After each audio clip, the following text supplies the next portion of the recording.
Hello दोस्तों, आप सभी का इस वीडियो में स्वागत है।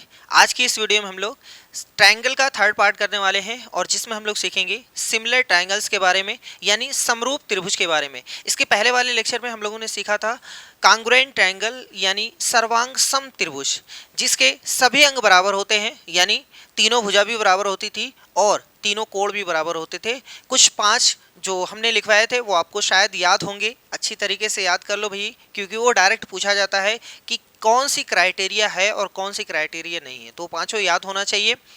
आज भी हम लोग 2-3 जो क्राइटेरिया उसको देखेंगे, उसके बाद बेसिक से स्टार्ट करेंगे। तो चलिए शुरुआत करते हैं। सबसे पहले कल वाले क्लास में कांग्रुएंट, आज वाली क्लास में सिमिलर। सिमिलर का मतलब होता है समरूप, सिमिलर का मतलब ये होता है समरूप। देखो ये खुद ही बता रहा है कि जिसका रूप समान हो, जिसका रूप समान हो। जैसे अगर कोई ऐसे फिगर्स हैं, चाहे वो ट्रायंगल है कुछ भी हो, अगर दो ऐसे फिगर हैं जिनका आकार यानी साइज अलग अलग हो, छोटा बड़ा कुछ भी हो सकता है, लेकिन उनका शेप यानी बनावट यानी रूप एक जैसा हो, तो ऐसे फिगर्स को हम लोग समरूप बोलते हैं। ठीक है, हम लोग त्रिभुज में पढ़ेंगे तो ऐसे दो त्रिभुज जिनका आकार कुछ भी हो सकता है, इतने बड़े इतने बड़े इतने बड़े, चाहे जितने बड़े, लेकिन उनका जो रूप है यानी उनका जो शेप है वो एक जैसा रहेगा, तो हम ऐसे दो त्रिभुज को क्या बोलेंगे भैया? Similar triangle. ठीक है, क्लियर हो गया। एग्जाम्पल के तौर पे आपने देखा होगा आगरे के ताजमहल, कुछ लोग देखे होंगे। आगरे का ताजमहल बहुत बड़ा सा है, लेकिन मार्केट में भी 10 रुपए का, 20 रुपए का, 50 रुपए का ताजमहल इतना बड़ा बिकता है। अगर देखा जाए तो दोनों की बनावट यानी दोनों का रूप एक जैसा है, भले ही उनका आकार छोटा बड़ा हो सकता है। ठीक है, तो ऐसे दोनों फिगर्स को हम लोग क्या बोलेंगे? समरूप। अगर दूसरा एग्जांपल लेना चाहते हैं, आपने फुटबॉल देखा होगा और वहीं पर टेनिस बॉल देखा होगा। ये छोटा सा है, ये बड़ा सा है, आकार भले ही छोटा बड़ा है लेकिन इनकी बनावट एक जैसी है। ठीक है, तो ऐसे दोनों को क्या बोलेंगे? समरूप।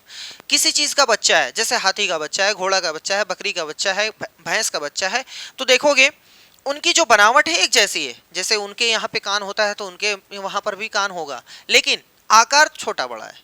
ठीक है, तो ऐसे दो फिगर्स जिनके रूप अगर समान है तो उनको समरूप त्रिभुज समरूप फिगर बोलते हैं। लेकिन त्रिभुज में अगर दो ऐसे त्रिभुज हैं जिनका रूप समान है तो उसको समरूप त्रिभुज बोलेंगे। समझ में आ गया? आकार से लेना देना नहीं है। आकार इतना बड़ा हो सकता है, इतना बड़ा और इतना बड़ा हो सकता है, मतलब छोटा बड़ा कुछ भी बराबर हो सकता है, लेकिन रूप एक जैसा होना चाहिए, कंपलसरी है। ठीक है, अब जैसे एग्जाम्पल के तौर पे सपोज कर लो कि एक त्रिभुज ये है और एक छोटा सा त्रिभुज ये है। देखने में लग रहा है ना एक ही जैसा है, भले ही उसका बच्चा है लेकिन एक जैसा है। तो चलो हम नेम इसका लिख देते हैं। इसका नेम सपोज कर लेते हैं, ये ए है, ये बी है, ये सी है, और इसका भी कुछ नेम लिख देते हैं, पी है, क्यू है, आर है। ठीक है, हम अपनी तरफ से कुछ ऐसे साइड लिख देते हैं, या हम लिख देते हैं ए का मान 50 है और यहाँ पी का मान 50 है। सी का मान अपनी तरफ से लिख दिए 60 है, 60 अंश है लेकिन फिलहाल 60 लिख करके काम चला लो। इसका मान भी 60 है। ठीक है, देखो अगर कोई भी दो त्रिभुज ऐसा है जिसके आपस में दो कोण बराबर हैं, जैसे देखो ये 50 के बराबर है, 60 के बराबर है, तो तीसरा जो कोण रहेगा वो भी ऑलरेडी बराबर हो जाएगा, क्योंकि हम जब इसका निकालेंगे 50 और 60 110 होता है, तो 180 में से 110 निकालेंगे तो उत्तर आ गया 70 अंश। यहां से भी निकालोगे 180 में से 60 निकालोगे, 120 50 और निकालोगे तो यहाँ पर भी 70 आ जाएगा। जितना ये है उतना ये है। तो याद रखना है कि अगर किसी भी त्रिभुज में दो कोण आपस में बराबर हैं, इधर उधर के बराबर हैं, तो तीसरा भी ऑलरेडी बराबर होगा 100%। ठीक है, अब ये दोनों त्रिभुज में तीनों कोण बराबर हो गए। ठीक है, अगर कभी भी ऐसा जीवन में हो जाए, चलो सबसे पहले आपको कैटेगरी ही बताते हैं। जो क्राइटेरिया है 1 2 3, ठीक है, एक और, चलो 3 से ही काम चला लो, चाहे ऑप्शन में लिख देते हैं चाहे, चलो देखो हमने अभी आपको बताया कि अगर दो एंगल किसी भी दो त्रिभुज के दो कोण इसके और इसके इधर उधर के बराबर हैं, ठीक है, तो ऐसे दोनों फिगर को हम लोग समरूप त्रिभुज बोलेंगे। क्या सिर्फ दो ही हो सकता है?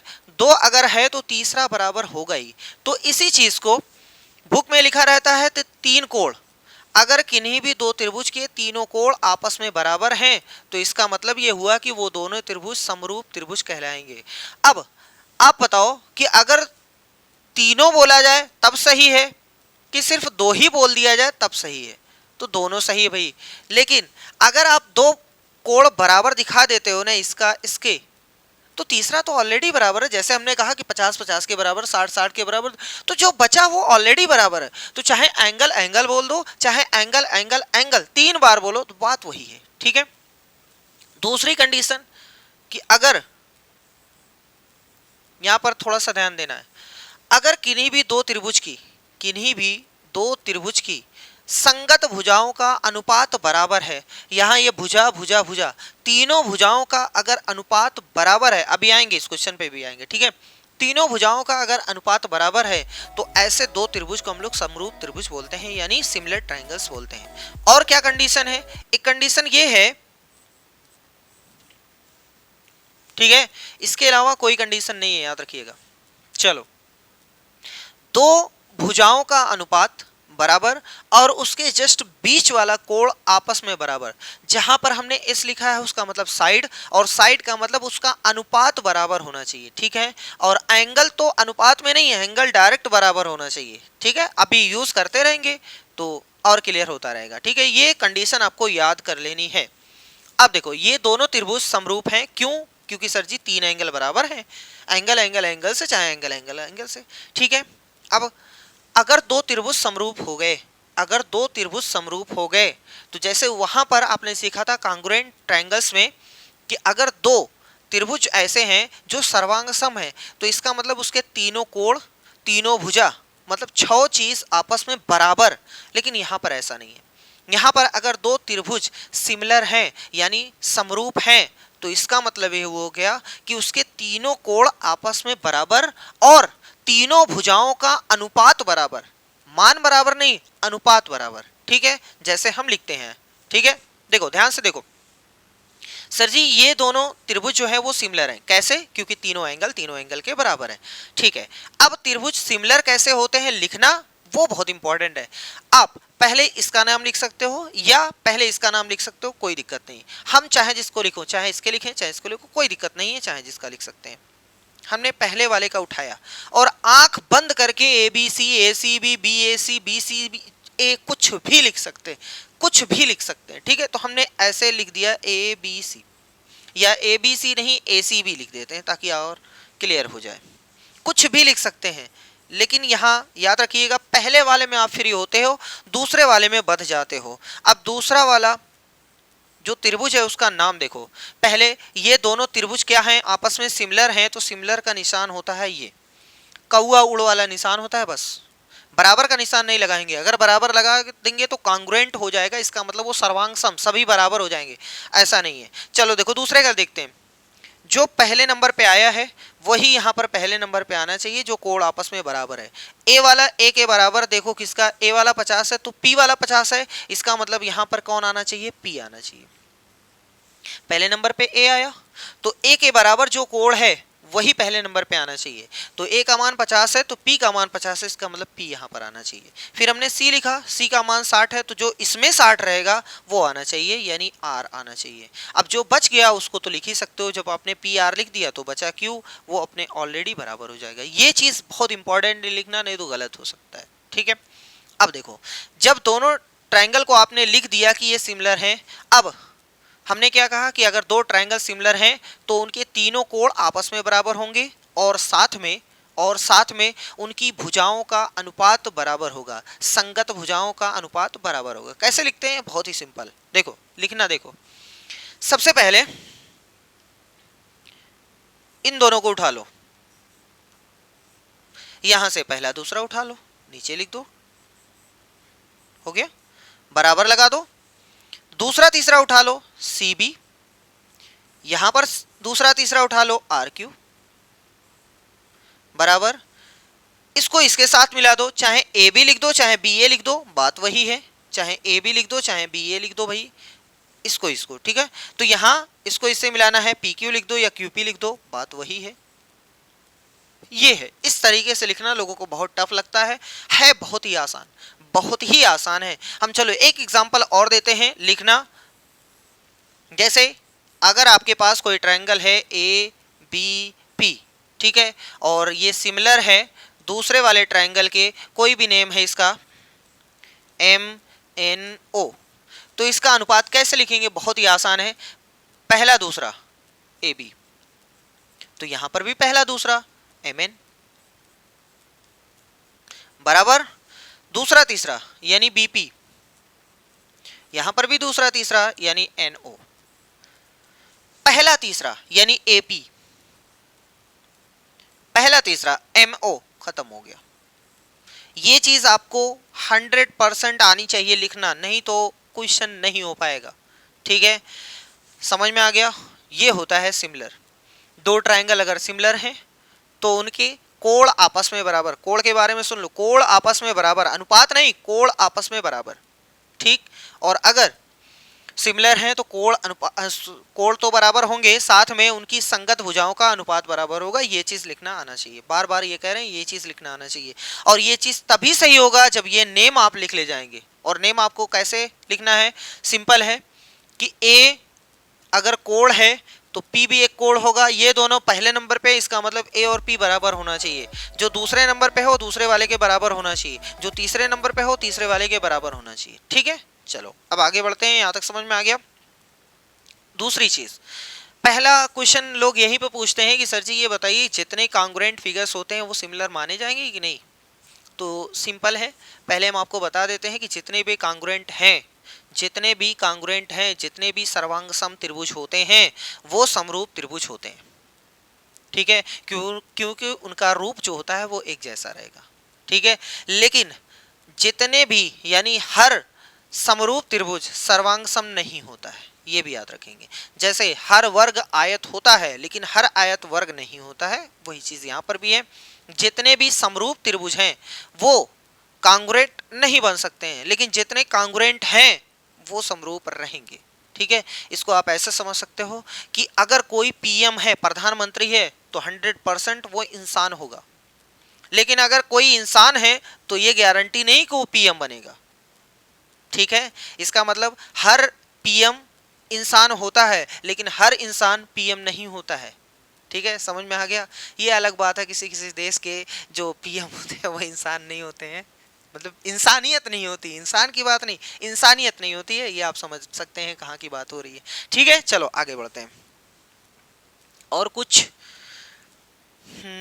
इतना तो समझ में आ गया, लिखना उखना आ गया। चलो क्वेश्चन की तरफ बढ़ते हैं धीरे धीरे कदमों से।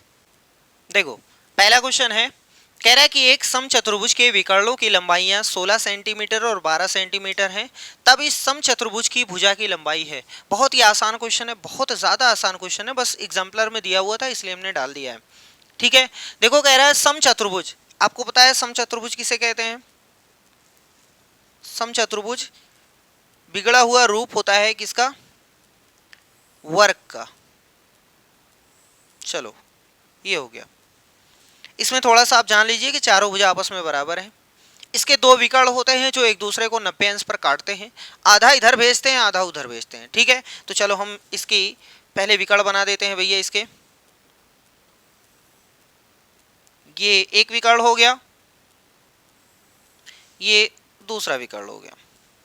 ये सपोज कर लो ये यहां पर काटते हैं, ओ है। आपको अभी अभी बताए हैं कि दोनों विकर्ण आधे इधर जाते हैं आधे इधर जाते हैं, आधा इधर है आधा इधर है, 90 अंश पर काटते हैं, ठीक है। अब कह रहा है कि एक समचतुर्भुज के विकर्णों की लंबाई है 16 सेंटीमीटर और 12 सेंटीमीटर है। इसका मतलब ये हुआ जो बड़ा वाला विकर्ण है उसकी 16 सेंटीमीटर, छोटे वाले की 12 सेंटीमीटर। तो ये बड़ा है ये छोटा है, इसका मतलब यहाँ से लेकर यहाँ तक ये 16 सेंटीमीटर है, और ये बीच में मध्य बिंदु है यानी आशा रानी है, आधा इधर है आधा इधर है। इसका मतलब 8 सेंटीमीटर इधर आएगा 8 सेंटीमीटर इधर आएगा। कंफर्म है? चलो आगे 12, ये पूरा 12 है, ये आधा है, मिड पॉइंट है, तो 6 इधर 6 इधर, इसका मतलब 6 इधर 6 इधर। क्वेश्चन कह रहा है तब इस समचतुर्भुज की भुजा की लंबाई बता दो। भुजा की लंबाई चाहे आप ये बता दो चाहे आप ये बता दो, चाहे आप ये बता दो, चाहे जो बता दो, आपकी मर्जी है, जो आपको आसान लगता है वो बता सकते हैं। अब देखो, कोई सा भी एक छोटा सा त्रिभुज उठाना है, चाहे DOC उठा लो, या BOC उठा लो, या BOA उठा लो, या AOD उठा लो, चारों में से कोई भी एक छोटा सा त्रिभुज उठाना है। चलो हम ऊपर वाला उठा लिए,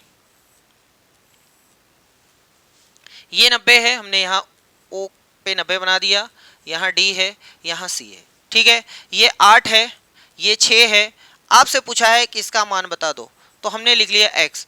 अब ये जब 90 है, किसी त्रिभुज में अगर एक कोण 90 अंश का हो जाता है तो उसको समकोण त्रिभुज बोलते हैं, जिसमें पाइथागोरस चचा का फार्मूला लग सकता है। तो पाइथागोरस चचा ने बताया था कि कर्ण का वर्ग बराबर होता है लंब का वर्ग प्लस आधार का वर्ग, ठीक है। तो एक्स स्क्वायर बराबर होता है, यहाँ से 8 का हो गया 64 और 6 का हो गया 36, तो ये कुल मिला करके ये हो गया 100। वैसे आपको याद होना चाहिए, 3 4 5 होता है, 6 8 10 होता है, ठीक है। अगर याद हो जाए तो अच्छी बात है, नहीं तो आप ऐसे कर सकते हैं।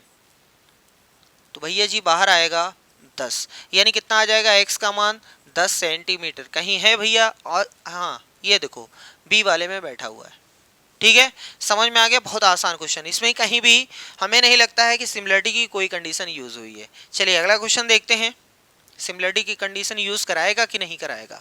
हाँ देखो, कह रहा है कि त्रिभुज इतना और इतना दोनों सिमिलर हैं, और ये और इसके सिमिलर नहीं है, तो निम्नलिखित में से कौन सत्य नहीं है, कौन सत्य नहीं है, ये आपसे पूछा है, ठीक है। पहले हम इसको लिखते हैं, क्या चीज है ये। त्रिभुज ABC सिमिलर है EDF के, EDF के। तो जब दो त्रिभुज सिमिलर होते हैं तो उनकी जो भुजाओं का अनुपात होता है वो बराबर होता है। तो भुजाओं का अनुपात कैसे लिखना है, अभी पिछली वाले स्लाइड में आपको बताया गया है, बहुत ही आसान है। पहला दूसरा, इसका भी पहला दूसरा यानी ED रहेगा, चाहे ED लिखो चाहे DE लिखो, बात वही है, ठीक है। चलो दूसरा तीसरा यानी BC लिख दिए, तो यहां पर भी दूसरा तीसरा यानी DF रहेगा। यहां से पहला और तीसरा तो AC हो गया, यहां से भी पहला तीसरा तो EF हो गया।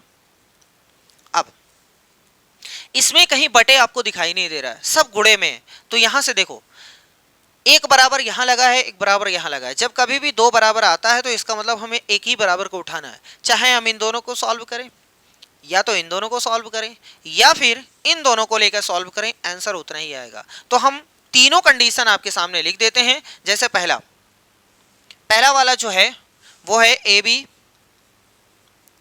अपॉन में ED बराबर में BC बटे में DF। अगर आप इन दोनों को लेते हैं तो ये हो जाएगा BC बटे में DF बराबर में AC बटे में EF। अगर आप इन दोनों को लेते हैं तो AB अपॉन ED हो जाएगा, AB अपॉन ED हो जाएगा, और AC अपॉन EF हो जाएगा, AC अपॉन EF हो जाएगा। सही है? यहां तक समझ में आ रहा है? तिर्यक गुणा कर दो, क्योंकि इसने गुणा किया हुआ है, इसका गुणा इसमें होगा, तो AB इंटू DF हो जाएगा बराबर ED इंटू BC हो जाएगा, ED इंटू BC। आप BC इंटू ED भी लिख सकते हैं, कोई दिक्कत नहीं। एक कंडीशन ये आ रही है, यहां से BC का गुणा EF में, तो BC इंटू में EF बराबर में DFAC, DFAC। एक कंडीशन ये आ रही है। अगर यहां से सॉल्व करते हैं तो AB और EF आ जाएगा, AB EF बराबर में EDAC, ये आ गया। ये तीनों कंडीशन पॉसिबल है, ये होगा। वो पूछ रहा है कौन सा नहीं है सत्य। तो देखते हैं, ABDF कहीं आ रहा है, ABDF ABDF कहीं नहीं दिखाई दे रहा है भाई। EDBC कहीं है, EDBC ABEF, ये तो DF आ रहा है। ABDF EDBC सब तो है, लेकिन EF क्यों आ रहा है, दिक्कत है क्या? ABC EDF ये भी सही लिखा हुआ है। AB upon ED BC upon DF ये भी सही है, और AC अपॉन EF ये भी सही है। AB DF अरे भैया जब इसमें डी है तो डी आना चाहिए। चलो इसको छोड़ते हैं, बी सी ई एफ देखते हैं, B C E F, D F A C, D F A C, मतलब ये तो पॉसिबल है। वो पूछ रहा है कौन सा सही नहीं ये बता दो, ये पॉसिबल है। यहाँ ए बी ई एफ, अच्छा ठीक है ये है, ई डी ए सी ये भी है, इसका मतलब ये भी पॉसिबल है। अब बी सी डी देखो यहाँ तो नहीं है, हाँ देखो ये है बी सी डी, देखो B C D E, A B F D, A B F D ये भी हो सकता है, लेकिन ये वाला नहीं होगा, इसलिए ये वाला सही है। ठीक है, तीनों हमने निकाला, तीनों हो सकते हैं, तीनों आ सकते हैं, ये आ सकता है तो आंसर नहीं होगा, ये आ सकता है तो आंसर नहीं होगा, ये आ सकता है तो आंसर नहीं होगा, ये कभी नहीं आएगा, इसलिए हमारा आंसर हो गया। ठीक है, इस तरीके से करेंगे। बहुत छोटी छोटी चीजें हैं, अगर आप उस पर ध्यान नहीं दोगे तो दिक्कत हो जाएगी। चलो नेक्स्ट है, कह रहा है कि यदि दो त्रिभुजों ए बी सी और पी क्यू आर में इतना है तो बताओ कौन सा सही होगा। तो अब देखो ये उल्टा करवा रहा है। अभी तक पिछले वाले क्वेश्चन में दो त्रिभुज सिमिलर थे तो हमने उसका अनुपात लिखा, इस बार ये अनुपात खुद बता रहा है तो हमने वो लिखना है। त्रिभुज कैसे लिखेंगे वो देखो। तो सबसे पहले इसको नोट करते हैं, A B upon Q R है, A B upon Q R बराबर B C upon P R, B C upon में पी आर बराबर में है सी ए अपॉन में पी क्यू। ठीक है, अब कैसे लिखेंगे, है तो बहुत आसान, लेकिन हम आपको पूरा समझाते हैं। देखो हमारे पास दो त्रिभुज है A B C P Q R, हम बना लेते हैं ताकि लिखना आपको आ जाए। A B C P Q R ऐसे ही जनरली बना लिए, ऐसे कुछ भी बना सकते हैं, बन गया। देखो ए बी और क्यू आर, ए बी और क्यू आर इन दोनों का अनुपात, ए बी कहाँ है, ए बी यहाँ है, क्यू आर कहाँ है, क्यू आर यहाँ है। इसका मतलब इन दोनों का अनुपात कुछ आ रहा है वो इसके बराबर है। तो आपको ऐसे करना है, ए बी क्यू आर ढूंढो, ए बी यहाँ है, क्यू आर यहाँ है, तो आपको इसके सामने जाना है, इसके सामने, इसके सामने, ये दोनों कोण बराबर होंगे, बस। सही है, समझ में आ गया, समझ में आ गया। अरे भैया ए बी और क्यू आर आपको देखना है, ए बी पहले मिलेगा, क्यू आर दूसरे में मिलेगा, तो हमने ए बी पे निशान लगाया, क्यू आर पे निशान लगाया। ए बी के ठीक सामने कौन है, सी, क्यू आर के ठीक सामने कौन है, पी। इसका मतलब ये हुआ कि कोण सी बराबर है कोण पी के। ठीक है, यहां तक समझ में आ गया। दूसरा B C P R, B C कहाँ है सर जी, ये है बी सी, पी आर कहाँ है, ये है। इसका मतलब अब इसके सामने चलते हैं, तो ये वाला कोण इस वाले कोण के बराबर होगा, ये वाला इस वाले के बराबर होगा। सही भैया, यानी कोण ए बराबर कोण क्यू के। ठीक, अभी शॉर्टकट बताते हैं, पहले पूरा समझाते हैं। सी ए पी क्यू, अरे भैया जो बच गया वो बराबर होगा इसके सामने, इसके सामने ये वाला है ना भैया, इसके सामने ये वाला है, और ये वाली बच रही है तो इसके सामने ये वाला है, इसका मतलब ये वाला। ठीक है, तो बी और आर बराबर होंगे। वैसे आपको कुछ भी करना जरूरी नहीं था, आप डायरेक्ट तीसरा बराबर लिख सकते थे। सर जी लिखना कैसे, बहुत आसान है। अगर त्रिभुज सी ए बी, पहले हमने लिख दिया सी के बराबर पी है तो पहले पी आना चाहिए, फिर ए है तो ए बराबर क्यू है, और यहाँ पर आर है, C A B P Q R ये आना चाहिए। ठीक है, अगर कोई कहता है कि सर जी नहीं हमारी बुक में ऐसे लिखा हुआ था, ऐसे पहले बी था फिर ए था फिर सी था, तो कोई दिक्कत नहीं। पहले बी है तो बी के बराबर आर है, देख लो पहले आर होना चाहिए। अगर ए है तो यहाँ क्यू होना चाहिए, अगर यहाँ सी है तो सी के बराबर पी है तो पी होना चाहिए, खत्म। जो जिसके बराबर है वही बराबर रहेगा।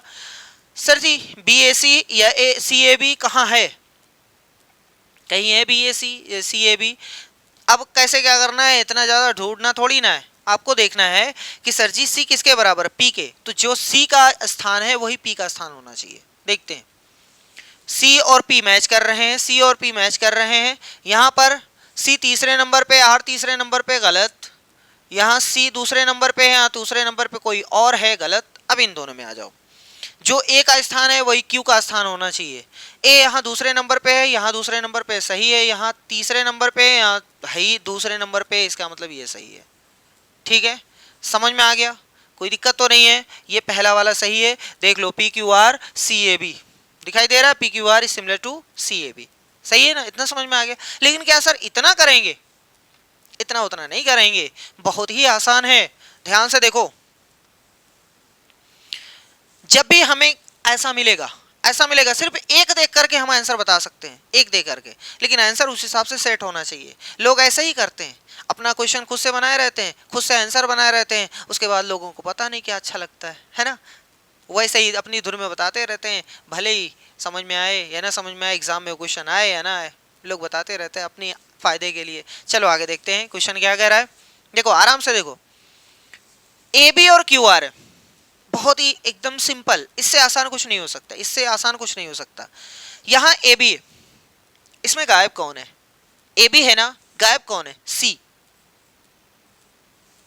ठीक। क्यू आर है, इसमें गायब कौन है? इसमें गायब कौन है? पी। सर जी आपको कैसे पता चल गायब कौन है? ये तो दो आ रहे हैं, पता नहीं कितने गायब है। अरे भैया इसने खुद ही कहा त्रिभुज एबीसी है, तो ए बी यहाँ है तो सी गायब है। अगर यहाँ पर क्यू आर है तो इसका मतलब पी गायब है, तो बस खत्म। ए बी जो गायब है वो यहाँ लिख दो, क्यू आर जो गायब हो यहाँ लिख दो, ये दोनों बराबर हैं, मतलब ये दोनों कोण बराबर हैं। अरे भैया जी वही तो आ रहा था, जो गायब है उसी को ढूंढो, जो गायब है उसी को ढूंढो। ए बी सी गायब है, क्यू आर पी गायब है, इसका मतलब सी और पी का स्थान सेम होना चाहिए, सी और पी का स्थान सेम होना चाहिए। ढूंढो कहीं है सी और पी? सी पहले नंबर पे, पी पहले नंबर पे, ओहो ये सही हो सकता है। इस तरीके से आप करेंगे, अगर जो नहीं है उसको काट देंगे। अब कोई कहेगा सर जी इसमें देख के बताओ, कोई दिक्कत नहीं। बी सी इसमें गायब कौन है? इसमें गायब कौन है? तो ए गायब है। पी आर तो गायब कौन है? क्यू, तो ए बराबर क्यू, वो चीज यहां से देख लो, ए बराबर क्यू है। ठीक है, तो आपको पूरा नहीं करना है, बस जो गायब है वो उसके उसके बराबर कर देना है। ऊपर वाले में जो गायब है इधर लिख दो, नीचे वाले में जो गायब है इधर लिख दो, बराबर करके ढूंढ लो। अगर एक ऑप्शन है तो सही, दो ऑप्शन है तो एक और आगे बढ़ के यहां से चेक कर लो, उसके बाद देख लो। सही है, समझ में आ गया? चलो नेक्स्ट, ये है क्वेश्चन। आकृति 6.3 में दो रेखाखंड AC और BD परस्पर बिंदु P पर इस प्रकार प्रतिच्छेद करते हैं कि PA बराबर 6 है। ठीक है, ये सब दिया हुआ है। और क्या तो आपसे पूछा है PBA बराबर है, यानी PBA ये वाला कोण आपसे पूछा गया है, ये वाले कोण का मान आपसे पूछा गया है। ठीक है, ये वाले कोण का मान। अब इस कोण का मान ऐसे देख करके मत बता दीजिएगा, नहीं तो गलत हो सकता है। कैसे करेंगे? सबसे पहले आपको पता है कि सर जी अगर दो रेखाएं ऐसे काटती हैं, दो रेखाएं अगर ऐसे काटती हैं तो इधर बना कोण इधर वाले के बराबर होता है, इसका मतलब ये 50 रहेगा। इतना कंफर्म है। वर्टिकली अपोजिट यानी शीर्षाभिमुख कोण ये 50 है, ये 30 है, तो इसको मिलेगा 100। समझ में आया? हम लिख दें पूरा सही तरीके से ताकि अच्छा लगे, नहीं तो दिखाई नहीं दे रहा होगा। ये कितना रहेगा? 50। वर्टिकली अपोजिट एंगल, ये 50 30 80 हो गया, तो इसको मिलेगा 100 अंश। खुश हो जाओ। अब आगे देखो, सर जी अगर दो भुजाओं की अनुपात आपस में बराबर हो, और यानी दो भुजाएं समानुपात में हो और उनके बीच में कोई कोण बराबर हो, तो ऐसे दो त्रिभुज को हम लोग समरूप त्रिभुज कहते हैं। तो अब हम देखते हैं क्या इन दोनों का अनुपात जितना आ रहा है उतना ही अनुपात इन दोनों का आ रहा है। तो निकाल करके देखते हैं, ए पी और इसमें आ जाओ डीपी, इसका अनुपात निकालते हैं, एपी अपॉन डीपी। एपी का मान 6 है, डीपी का मान 5 है। तो अगर आप इसको काटेंगे, अगर आप इसको काटेंगे तो 5 एकम 5, 5 दूनी 10, सही है, 1.2 आ रहा है। मतलब इसका मान जो आ रहा है वो 1.2 आ रहा है। वैसे आपको यहीं तक लेना देना था, उससे आगे बढ़ना नहीं था, लेकिन हम पूरा आपको बता दे रहे हैं। चलो, अगर आप अनुपात निकालना चाह रहे हैं तो इतना, और मान निकालना चाह रहे हैं तो इतना।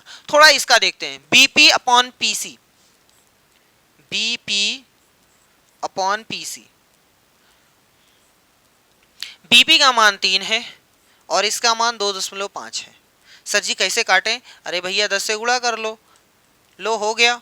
ऊपर हो गया 30, नीचे आ गया 25, 5 से कट रहा है, 5 छक 5 पचे 25, ऊपर भी और नीचे भी दोनों में बराबर है। 6/5 इसका भी उत्तर है, 6/5 इसका भी उत्तर है।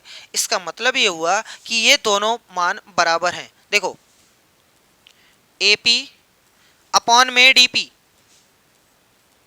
सही है, समझ में आ रहा है? बराबर है किसके? BP upon PC, BP upon PC. हो अनुपात बराबर हो गए, समानुपात में है। तो क्या इनके बीच का कोण भी बराबर है? क्या इन दोनों भुजाओं के बीच का कोण भी बराबर है? हाँ सर जी, 50-50 बराबर है। यानी किसका नाम ए पी बी, कोण ए पी बी बराबर है कोण डीपीसी के। डीपीसी के ये दोनों कोण भी बराबर है और इनकी भुजाओं का अनुपात भी बराबर है। तो किस कंडीशन से? कंडीशन यहाँ पे लगेगी दो भुजा वाली और एक कोण वाली। इस कंडीशन से दोनों त्रिभुज सर्वांग सम है, सॉरी समरूप है। दोनों त्रिभुज क्या है? समरूप है। समझ में आ गया? हम दोनों त्रिभुज को लिखते हैं, कैसे लिखा जाएगा? यहाँ पे लिख दें? अच्छा चलो यहीं लिख देते हैं। सर जी कैसे लिखें? बड़ी तकलीफ है। कोई तकलीफ की बात नहीं। ये वाला त्रिभुज इस वाले त्रिभुज के समरूप है। लिखें कैसे? इसका नाम है एपीबी और इसका नाम है पीडीसी। कैसे लिखते हैं? बहुत ही आसान है, चलो लिख देते हैं। एक का तो नेम आप आंख बंद करके लिख दो एपीबी, दूसरे वाले में थोड़ा रुक के लिखो नहीं तो गलत हो सकता है। ए वाला किसके बराबर है? कैसे पता चलेगा? ये बताएगा। देखो जिसमें ए यहाँ एपी है तो इसका मतलब ए नहीं गायब है, यहाँ बीपी है इसका मतलब ए गायब है ना? यहाँ देखो ए गायब है। अरे समझ में आ रहा है भैया? ये गायब है ना? गायब है। अच्छा ऐसे भी आपको नहीं समझ में आ रहा है, कोई दिक्कत नहीं, हम दूसरा तरीका आपको बताते हैं। सर जी देखो आपने कह दिया कि ये चीज और ये चीज बराबर है तो दोनों समरूप त्रिभुज है। समरूप को छोड़ो, दोनों समरूप को छोड़ो, तो क्या आप ऐसा लिख सकते हैं अगर समरूप है तो एपी अपॉन में डीपी अपॉन में बीपी और यहाँ पीसी ये बराबर होगा जो बाकी भुजाएं बच गई है ना? तो ये भुजा बच रही है ए बी और यहाँ भुजा बच रही है सी डी। इन सबका अनुपात बराबर होगा। हमने एक स्टेप को काट दिया, हम त्रिभुज को समरूप लिखे ही नहीं है, लेकिन लिखे नहीं, लिखते तब यहाँ तक पहुँचते इसलिए डायरेक्ट लिख दिए। सही है। अब देखो आपसे अब चलते हैं कि सर जी कौन किसके बराबर है। वैसे ये भी लिखना जरूरी नहीं था। कौन किसके बराबर है? बहुत ही सिंपल, बहुत ही सिंपल। कौन किसके बराबर? वो चीज। सर जी यहाँ एपी है, बचा कौन? एपी है तो बचा कौन? यानी बी बच रहा है। तो बी वाला कोण किसके बराबर रहेगा? डीपी है। यहाँ कौन है? डीपी। तो डीपी में बचा कौन? डीपी में सी वाला बचा। इसका मतलब कोण बी कोण सी के बराबर होगा। हमसे इसी का मान पूछा है, इसका मान इसके मान के बराबर होगा। तो ये 100 है तो ये भी कितना रहेगा? इसलिए कोण बी का मान भी कितना हो गया? 100। खत्म, उत्तर हो गया 100। वैसे हमने बहुत लेंदी आपको बता दिया, लेकिन क्वेश्चन इतना बड़ा नहीं था, हम आपको समझाने के चक्कर में ज़्यादा समझा दिए। आप क्वेश्चन यहीं से भी कर सकते हो। ठीक है, चलिए अगला क्वेश्चन देखते हैं। कह रहा है यदि दो त्रिभुज डी एफ और पी क्यू आर में एक त्रिभुज है। अरे भैया डायरेक्ट बताएं चलो देखो, एक त्रिभुज है डी एफ, डायरेक्ट बताने पे समझ पाएंगे आप कि नहीं समझ पाएंगे, यही दिक्कत हो जाती। पी क्यू आर, चलो डायरेक्ट ही बता देते हैं। देखो डी क्यू के बराबर है आर ई के बराबर है। डी ई एफ, यहां देखो ध्यान से, थोड़ा सा ध्यान ये लगाना है कि सर जी इधर एक त्रिभुज का नेम कंप्लीट होना चाहिए, इधर एक त्रिभुज का नेम कंप्लीट होना चाहिए। ऐसा नहीं कर सकते कि एक नेम इधर चला जाए एक नेम इधर चला जाए, उल्टा सीधा हो जाएगा, है ना? तो ऐसे नहीं करना है। यही चीज देखो, एक का नाम डी ई एफ है तो इधर डी ई एफ आना चाहिए, क्यू पी क्यू आर है तो इधर पी क्यू आर आना चाहिए। देखो यहाँ आर आ गया, यहाँ ई आ गया, तो इन दोनों को पलट दो। पलटने का मतलब ये है कि इधर ई लिख दो इधर आर लिख दो, इधर ई लिख दो इधर आर लिख दो। सही है, समझ में आ गया? कोई प्रॉब्लम नहीं है। चलो सर जी आगे बढ़ते हैं। अच्छा डी ई आ गया है तो बचा कौन? एफ। क्यू आर आ गया तो बचा कौन? पी। खत्म। नेम लिखो, कैसे लिखा जाएगा? अरे सर जी बहुत आसान है, बहुत ही आसान है। त्रिभुज डी ई एफ सिमिलर है त्रिभुज डी के बराबर क्यू है, इसके बराबर आर है, इसके बराबर पी। खत्म। अब इसमें से आपको बताना है तो उसके लिए आपको अनुपात लिखना पड़ेगा। पहला दूसरा क्या हो जाएगा, डी, इसका पहला दूसरा क्यू आर, इसका दूसरा तीसरा ई एफ, इसका दूसरा तीसरा आर पी, इसका पहला तीसरा डी एफ, और इसका पहला तीसरा क्यू पी या पी क्यू लिखो, चाहे जो लिखो। अब देख लो इसमें से कौन सा सत्य नहीं है ये आपको बताना है, कौन सा गलत है ये आपको बताना है।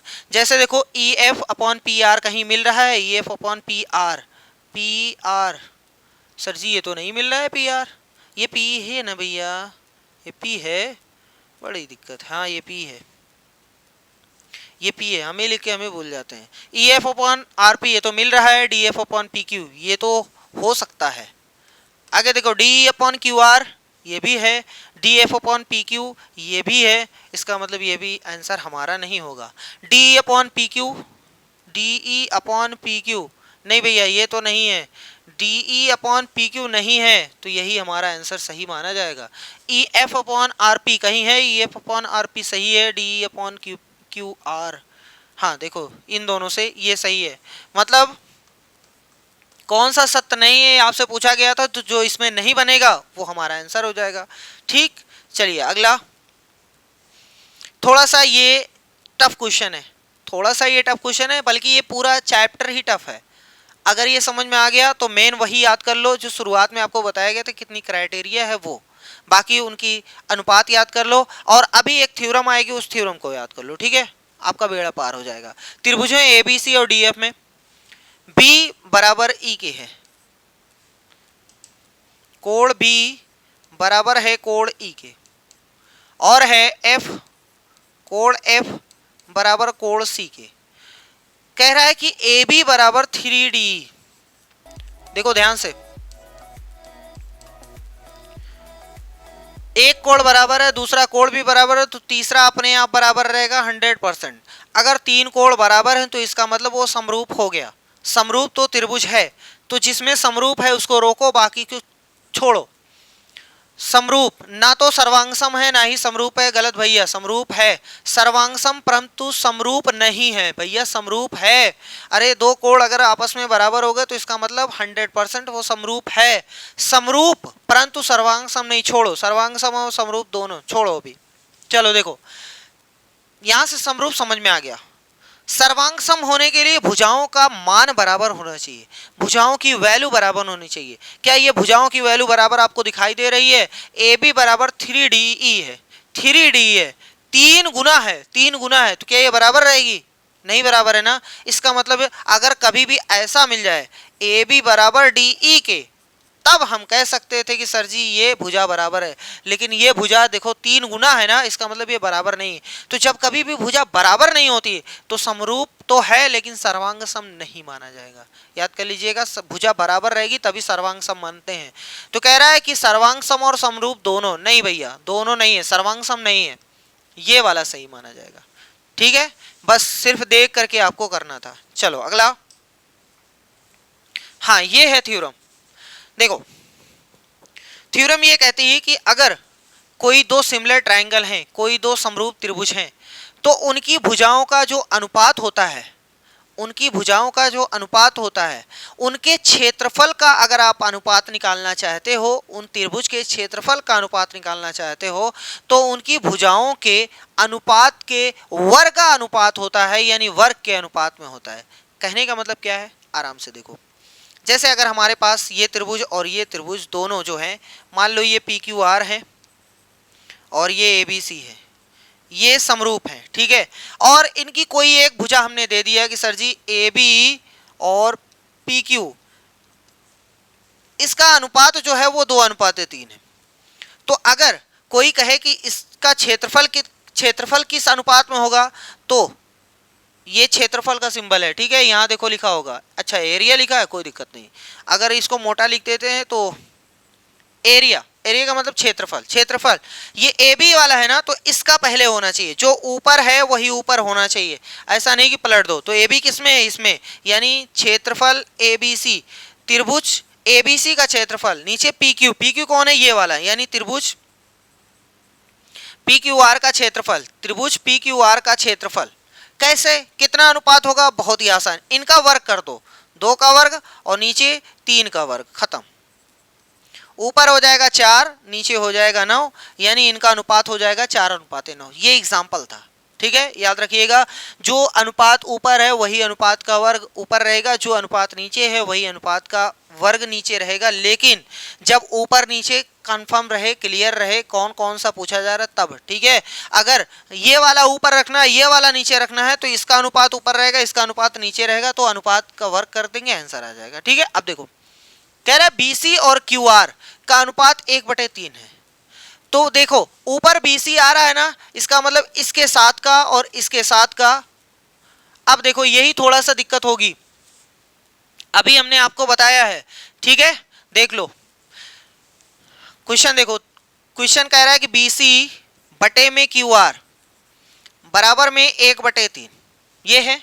यानी अगर एबीसी वाला क्षेत्रफल पूछे तो 1 का वर्ग करेंगे और क्यूआर का क्षेत्रफल पूछे 3 का वर्ग करेंगे। लेकिन ये किसका मान पूछा है, किसका मान पूछा है, एरिया पी आर क्यू, ओहो, और नीचे एरिया बी सी ए। अब देखो ध्यान से देखना, नहीं तो गलत कर दोगे आप। पी आर क्यू मतलब ये वाला, ये वाली भुजा है ना, पी आर क्यू की भुजा यही तो बनेगी, तो इसका वर्ग ऊपर रहेगा, यानी 3 का वर्ग ऊपर रहेगा, पलट दिया इसने। बी सी ए यानी ये बी सी है ना, तो 1 का वर्ग नीचे रहेगा, यानी उत्तर हो गया 9/1, जिसको हम लोग सिर्फ लिखते हैं 9, यानी ऑप्शन हो गया ए वाला। थोड़ा सा दिमाग लगाइएगा, नहीं तो गलत हो सकता है, ठीक है। जो चीज ऊपर वही चीज ऊपर होना चाहिए।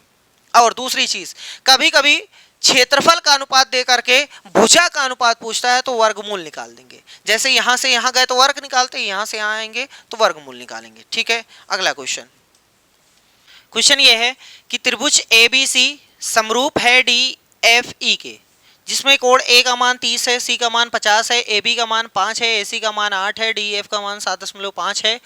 ये सब दिया हुआ है, तो निम्नलिखित में से कौन सा सत्य है ये आपको बताना है।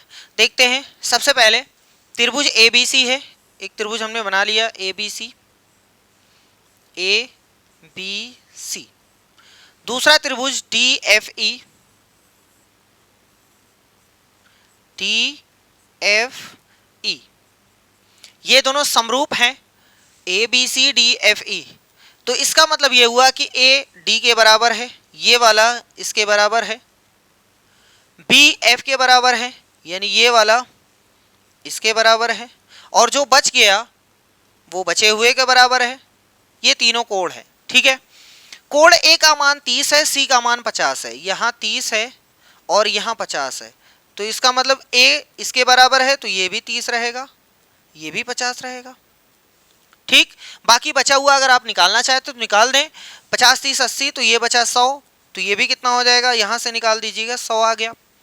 आगे कह रहा है ए बी का मान 5 है, ए सी का मान 8 है, ए बी का मान 5 है और ए सी कहाँ है, इसका मान 8 है, ठीक है। और आगे दिया है डी एफ का मान 7.5 है, डी एफ का मान 7.5 है। यहां तक समझ में आया। कह रहा है कि निम्नलिखित में से कौन सा सत्य है। हम चाहें तो सबका मान निकाल सकते हैं, इसको छोड़ करके निकाल सकते हैं। इसका मान तो ऑलरेडी निकाल सकते हैं, कैसे, क्योंकि सर जी देखो इसमें भुजा ए बी और डी एफ दोनों का अनुपात बराबर है। अगर हम लिखना चाहें तो क्या ऐसे लिख सकते हैं, ए बी बटे में डी एफ बराबर में बी सी बटे में एफ ई बराबर में ए सी बटे में डी ई, ये लिख सकते हैं आराम से, ठीक है। अब यहाँ पे जो वैल्यू आपको पता है वो पटक दो।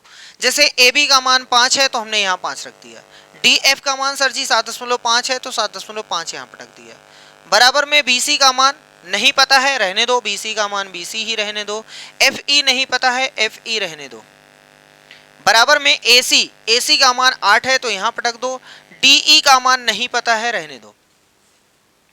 देखो अगर हम इन दोनों से सॉल्व करेंगे तो कोई फायदा नहीं, क्योंकि यहाँ 2 चीज गायब हैं। 3 चीज दी हो, 1 चीज गायब हो तब हम निकाल सकते हैं, 2 चीज थोड़ी निकाल सकते हैं। तो हम ऐसा करते हैं, पहले इन दोनों से सॉल्व करते हैं।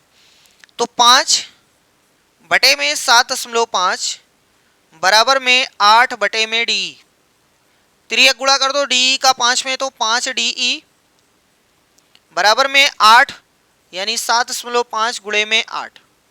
ठीक है, यहां से 8 पंजे 40 और 60 हो जाएगा। तो DE बराबर 60 बटे में 5 यानी 12। DE का मान 12 है, यहां हम लिख सकते हैं 12। अब इसके बाद इसका मान आप नहीं निकाल सकते हो, नहीं निकाल सकते हो क्योंकि एक दिया रहेगा तभी हम निकाल पाएंगे। ठीक है, अब चलो देखते हैं। DE का मान 12, हाँ सही है, DE का मान 12 आ रहा है। F का मान 50 बोला है, F का मान कहाँ है भैया, F तो 100 है, इसका मतलब ये गलत है। EF तो हम निकाल ही नहीं सकते, इसका मान नहीं निकाल सकते, तो दे ही नहीं सकता ये। EF वाला तो गलत है, तो यही बच गया, काम खत्म। ये देख लो आप, सही है।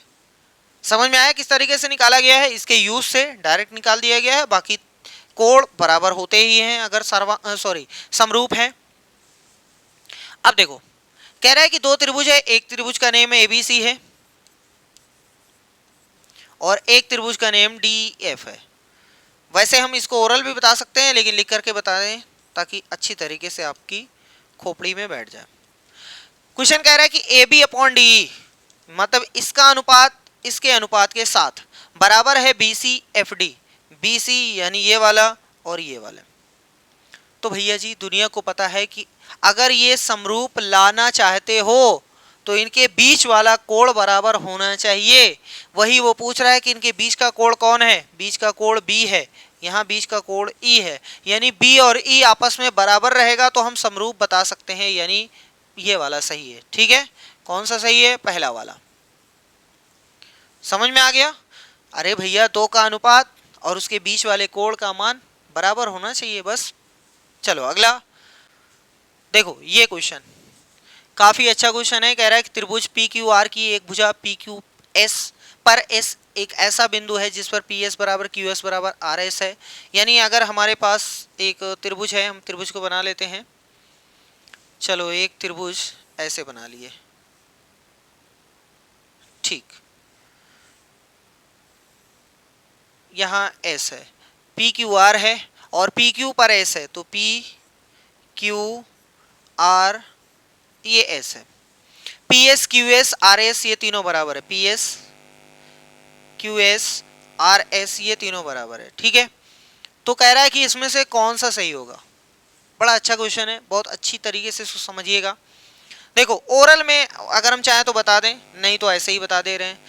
इस वाले त्रिभुज में अगर बात करें तो इसके सामने ये कोण है, इसके सामने ये कोण है, ये दोनों आपस में बराबर होगा। एक त्रिभुज की दो भुजाएं अगर बराबर हैं तो सम्मुख बना कोण बराबर होता है। ऐसे ही इसके सामने यहाँ कोण है, इसके सामने यहाँ कोण है, तो ये भी आपस में क्या रहेगा, बराबर रहेगा। इसका मतलब अगर ये y है तो ये भी y रहेगा। ठीक है, यहाँ से अगर हम पूरे वाले त्रिभुज में देखें, इन ट्राइंगल PQR में देख रहे हैं, बड़के वाले में देख रहे हैं, एक कोण x है, एक कोण x और प्लस y, क्योंकि ये बड़का वाला हम देख रहे हैं ना, पूरा देख रहे हैं ना, तो x प्लस वाई प्लस तीसरा है y।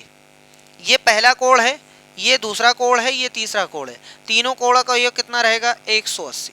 सही है यहाँ तक। अच्छा यहाँ पर कितना x हो गया, 2x हो गया, कितना y हो गया, 2y हो गया, बराबर में हो गया 180।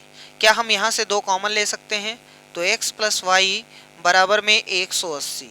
इसका मतलब 2 इधर जाएगा तो x प्लस वाई बराबर में 180 बटे में 2, x प्लस वाई बराबर में 90। x प्लस वाई का मान 90 है, इसका मतलब ये वाला जो कोण है वो 90 अंश है। तो हमारा जो त्रिभुज है इसका मतलब ये ऐसे बन रहा है, हमारा त्रिभुज ये 90 है।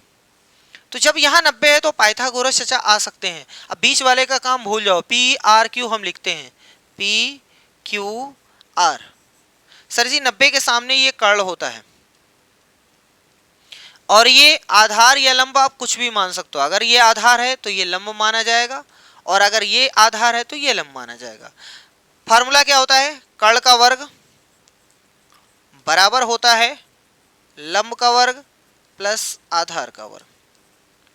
ठीक, चलो रखते हैं, यहाँ पे सबका नाम है, कर्ण जो है वो PQ है, तो PQ का वर्ग बराबर लंब, कुछ भी आप लिख दो, चाहे ये लिख दो चाहे ये लिख दो, चलो PR का वर्ग प्लस आधार ये क्यू आर का वर्ग, ठीक है। अब आप मैच करा सकते हो, देखो कौन सा सही है। पी क्यू का वर्ग आ रहा है, आर एस का वर्ग नहीं आएगा, क्यू आर का वर्ग नहीं आएगा, पी आर का वर्ग नहीं आएगा, इसका मतलब ये वाला सही है। देख लो, पी क्यू का वर्ग बराबर है पी आर का वर्ग क्यू आर का वर्ग, पी आर का वर्ग क्यू आर का वर्ग, ठीक है। तो आज की क्लास बस इतना ही रखते हैं, क्योंकि ये थोड़ा सा टफ है, धीरे धीरे समझिए, ठीक है। मिलते हैं नेक्स्ट वीडियो में कुछ अलग टॉपिक के साथ। आज के लिए बस इतना ही, धन्यवाद।